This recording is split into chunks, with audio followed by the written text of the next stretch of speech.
In this video, we're going to look at what the NEC4 says about defects, what the process is, and how you can ensure you're prepared when the situation arises.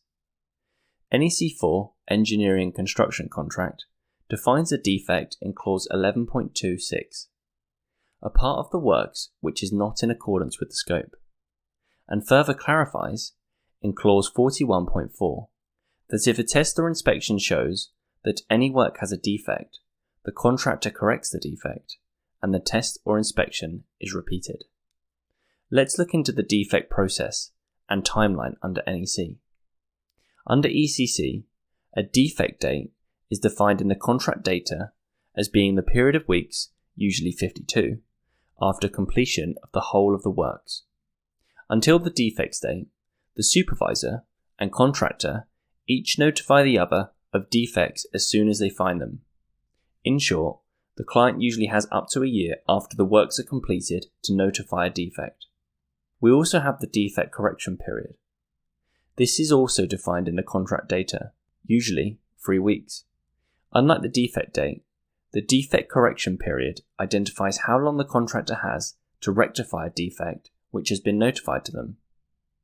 Debates often arise who is responsible for the defect. The NEC states that one issue which often arises is where design is not the contractor's responsibility. This results in an assessment whether a particular defect is a result of design or workmanship. This is a cause for many disputes, and there have been court cases aiming to establish this. One example is Imperial Chemical Industries Limited, or ICI for short, versus Merit Merrill Technology Limited, or MMT for short. In this case, a number of issues arose over the quality of welding. Was this a design issue or a workmanship issue? The court decided that this was a design issue.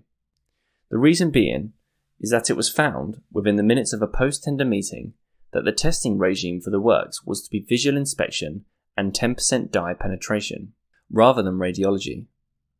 This method was established before work started and approved by the client and PM before welding commenced.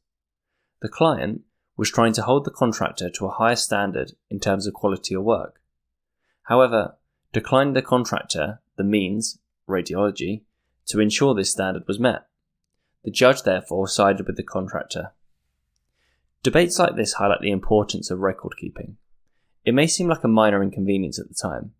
However, you can appreciate how important every detail is when assessing disputes or cases. Metroun, a commercial hub to your business.